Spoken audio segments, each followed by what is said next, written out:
Olá, prezados! O objetivo deste canal é disseminar conhecimentos e estimular as pessoas à reflexão e também a procurarem informações por conta própria e não esperar tudo aquilo que vem mastigado por uma mídia que defende uma certa narrativa. Então, se você gosta dos conteúdos aqui abordados, deixe seu like, faça um comentário e principalmente inscreva-se para que possamos atingir a mais pessoas.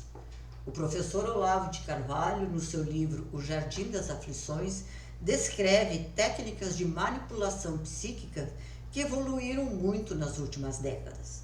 E as formas de escravizar a mente crescem enquanto diminui a capacidade do homem em defender-se. E diante do massacre noticiado pela mídia, é muito mais fácil deixar-se levar pelo pânico do que raciocinar. E uma das técnicas para moldar o comportamento é a doutrinação por meio de estimulações contraditórias. E foi o que vimos nesses últimos 15 meses. Fica em casa, agora pode sair, fica em casa de novo, à noite não pode, só pode sair de dia, só pode comprar aquilo que a chefia decide, só compre o essencial, o seu trabalho não é essencial, o restaurante abre, o restaurante fecha, o restaurante só funciona até as 8 da noite, o hotel que você reservou fechou, agora abriu. Se você está junto com seus familiares em casa, você não pode permanecer junto com eles em locais públicos.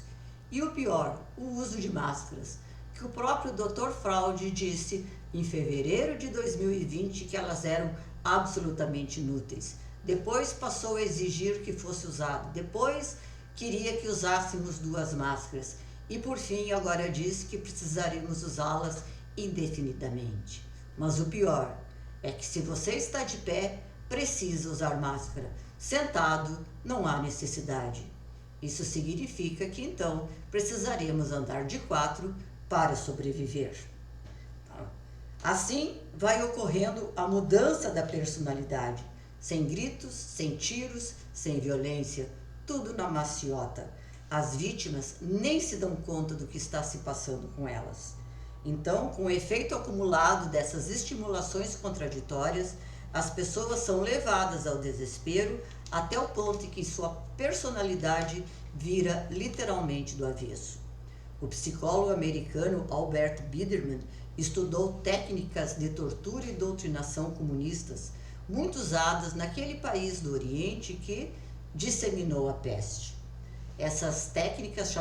Uma dessas técnicas chamadas de DDD, debilidade, dependência e pavor, é um amplo processo de lavagem cerebral que torna a vítima dependente do seu torturador. A vítima fica com tão medo, e esse medo é tão constante, que ela prefere ficar presa a ser libertada. Verifiquem como essas técnicas estão sendo usadas nesses meses. Essa técnica DDD contém 8 passos. Primeiro passo: isolar a vítima e fazer com que ela perca contato com o mundo lá fora. Nesse pandemônio, o que mais ouvimos? Isolamento, confinamento e a palavra bonitinha, lockdown. Segundo passo: controlar a percepção da vítima sobre a realidade. E quem exerce esse controle? São os meios da velha mídia, as TVs, os rádios e os jornais. E o que vimos nesses meses? Todo o pânico alastrado pela mídia é muito maior do que realmente acontece na realidade. Terceiro passo: levar os confinados à exaustão física ou mental. O importante é tirar a população do eixo por meio de longos tempos de confinamento, ócio prolongado, ao mesmo tempo em que fica se desenhando um cenário de destruição imediata. Quarto passo: alimentar o estresse e a ansiedade com ameaças. Você vai matar seus avós, você vai morrer, você vai ser preso, você vai ser processado. Aliando-se a tudo isso, a ruína econômica, com a perda de empregos, com a destruição dos pequenos negócios. Tudo isso são ingredientes a mais deste terrorismo psicológico. Quinto passo: permitir algumas recompensas ocasionais, se você for uma pessoa bem comportada e com empatia, é óbvio.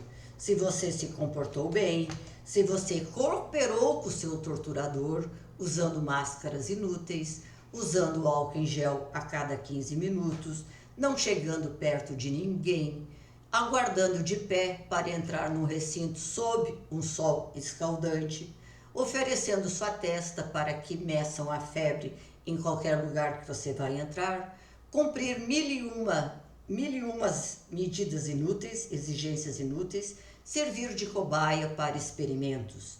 Assim, se você fizer tudo isso, você é um ser humano muito responsável e merece ir à praça eventualmente, quando a autoridade assim permitir.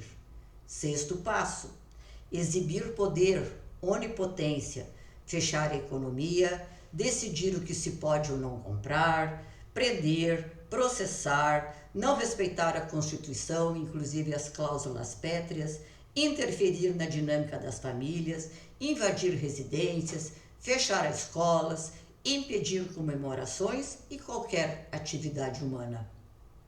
Sétimo passo: estimular a degradação humana, punir publicamente de forma humilhante, tratar cidadãos honestos como se bandidos fossem, fechar negócios como se fossem bocas de fumo, estimular o desleixo, a falta de cuidado com o corpo. Fechem academias, fechem os salões.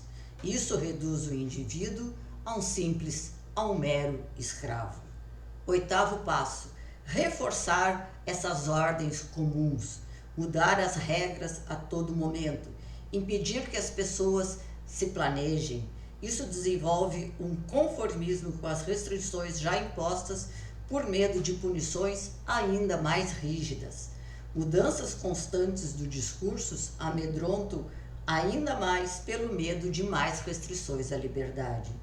Exatamente como descreve o professor Olavo de Carvalho em seu livro. Prezados, nunca foi pela sua saúde.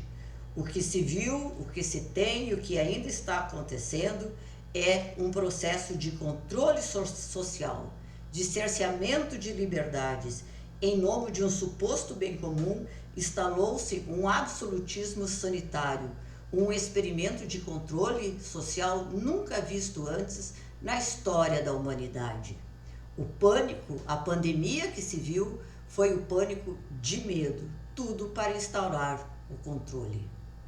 Liberte-se e legue para os seus descendentes a liberdade.